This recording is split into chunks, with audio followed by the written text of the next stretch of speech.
Hello, everyone. I'm posting this merely as a place saver because I don't want to let this channel die. I've been sort of abandoning it, not abandoning it, but neglecting it. I've been very busy with work. So in any case, I just wanted to say a few words about a recent sort of essayist interchange I had with one Charles Hayek, a Lebanese social media maven, who writes pretty sort of opinionatedly, not an indictment of being opinionated. I'm very opinionated myself, but sort of um, uh, covering opinion in the in a modicum of scholarship. So in any case, there was this interchange. I'll post links to the articles. He published something in Now in Lebanon, and I decided to write a rebuttal and case closed. As far as I'm concerned, I've said my piece. But I became aware that actually in a first installment of that, article that I responded to, he opens it with an epigraph from an English translation of a fragment of a text from a 1931 text by Paul Valéry sur l'histoire or de l'histoire.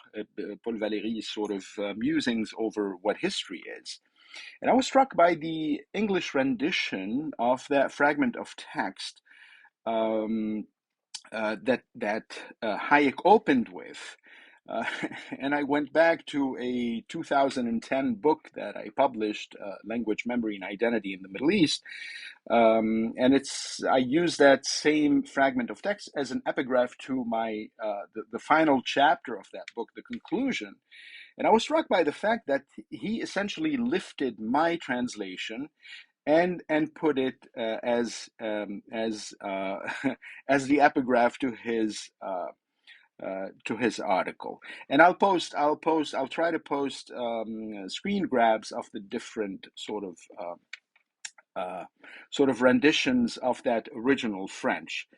Um, I was struck by that because what he began with is almost verbatim my own English translation as it appeared. So here's the original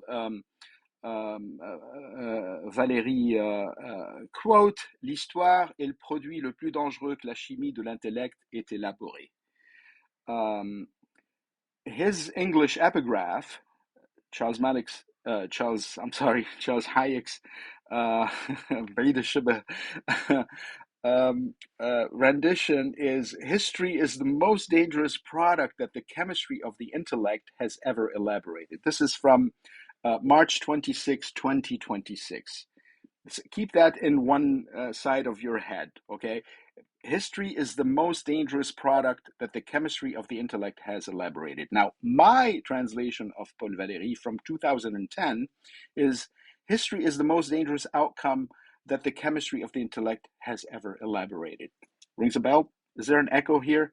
Um, this is a very strange meeting of the minds. I don't think it's meeting of the minds. It's, it qualifies as plagiarism. So it appears to me that Charles Hayek reproduced my own translation with one slight change without attribution. So the textual evidence supports my assessment that this is plagiarism, which is to say, directly borrowing my distinctive English rendering of the Paul Valéry quote without attribution, and making only a minor tweak to it. And I'll break it down. So here's the quote comparison. The original French from Paul Valéry, as I said, 1931, is again: l'histoire est le produit le plus dangereux que la chimie de l'intellect ait élaboré. So now the standard published English translation, and it's widely available. There are two English translations, I think one from 1948 and one from 1963, and it says history is the most dangerous product evolved from the chemistry of the intellect. This is the standard English translation in two published places. Now, my version from my 2010 book, Language, Memory, and Identity in the Middle East, on page 259 says history is the most dangerous outcome that the chemistry of the intellect has ever elaborated. Now, Hayek's version flips outcome to product. So he produces the same French produit, he renders it in the English product, but the remainder is exactly me. History is the most dangerous product that the chemistry of the intellect has ever elaborated. Now, these overlaps are too precise to me and non-generic to be deemed innocent or coincidental. So the core structure and core wording is the chemistry of the intellect has ever elaborated match mine almost verbatim.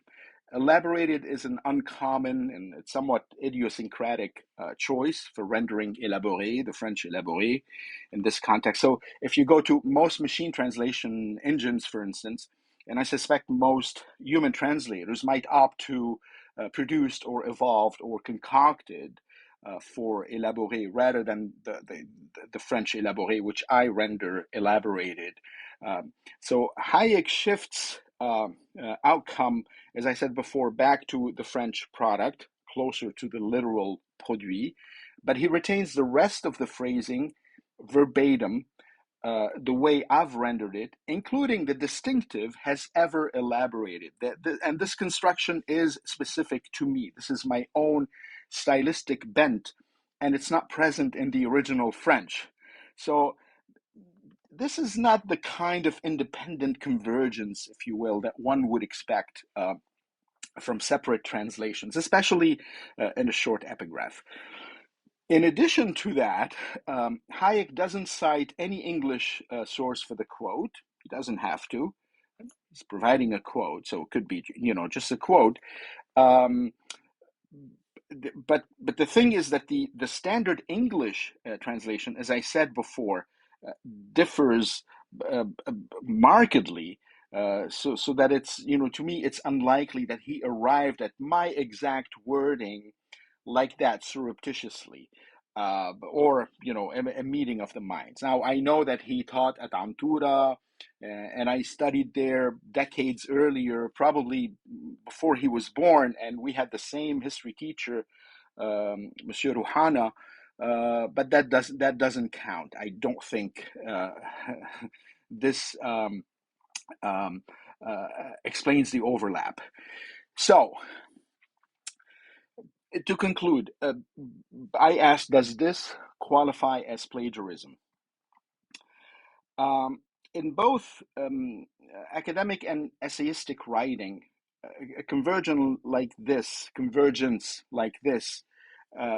crosses into one of two things: either sloppy writing at a minimum.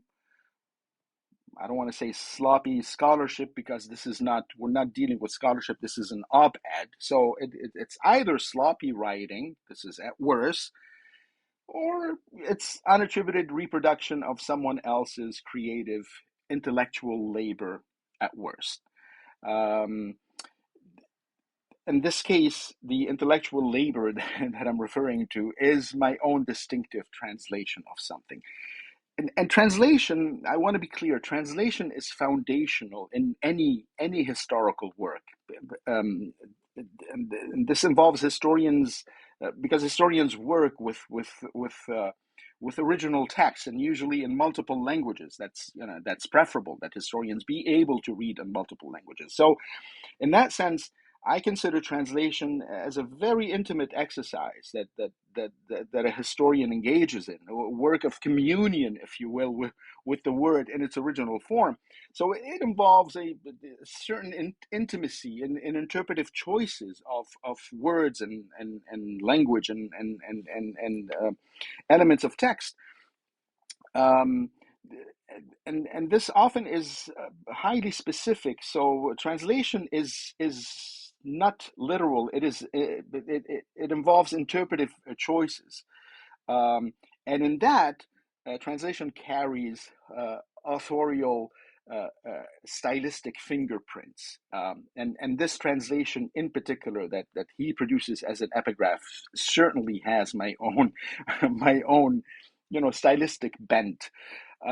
So using it as an unattributed epigraph without credit, without even a simple nod to Saleme, the original translator, I think is poor form, particularly when the borrower positions himself as a public historian. A friend recently reminded me uh, that public historians are like public oncologists. So essentially, I don't want to get into this. He said they're invented credentials, but that's a separate matter. I want to be clear. This is obviously uh, not wholesale copying of paragraphs, so it's not really a big deal, and it certainly wouldn't trip up any alarms and plagiarism detectors.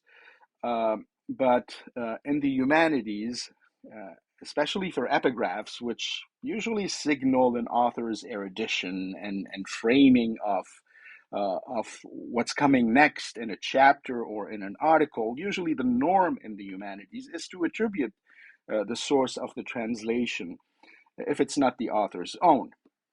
What Hayek reproduced in his March 26 article is not generic boilerplate translation, and I hope I'm not being overly sensitive or full of myself bringing this up. Still, I think the similarity is too glaring for anyone familiar with my 2010 book and the timing. My response piece to Hayek appeared on Now Lebanon just yesterday on April 3rd. This timing makes this feel particularly pointed. Now, again, I have already published a substantive rebuttal to Hayek on Now Lebanon, and I'll post the link. I critique his sort of broader arguments on myth and pluralism and Lebanese identity without dwelling on that quote. That was my attempt at remaining measured and producing an appropriate response, which I hope I did.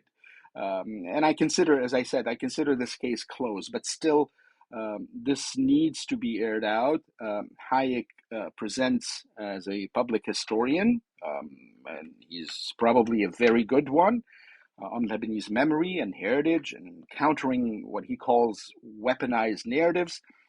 In my response, I pushed back on his certitudes about what he dismisses as hallucinations versus real history, and I'm particularly irked by certitudes. Few historians I'm familiar with present certitudes. Historians typically present interpretations, not absolute truths.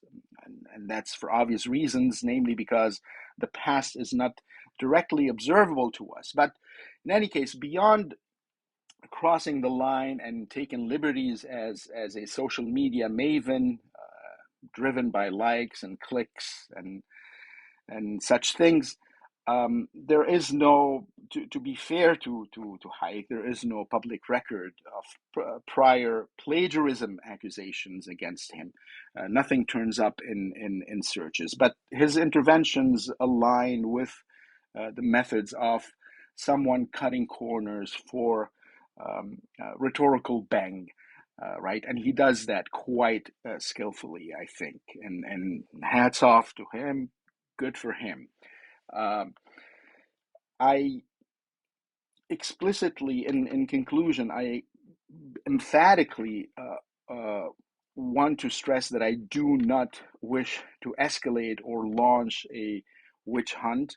I've recorded this to document um, what happened, and my way of saying, quote, if I were to write this, I noticed that the Valéry epigraph in the March 2026 essay closely mirrors my 20 10 translation on page 259 of the conclusion of my book, Language, Memory, and Identity.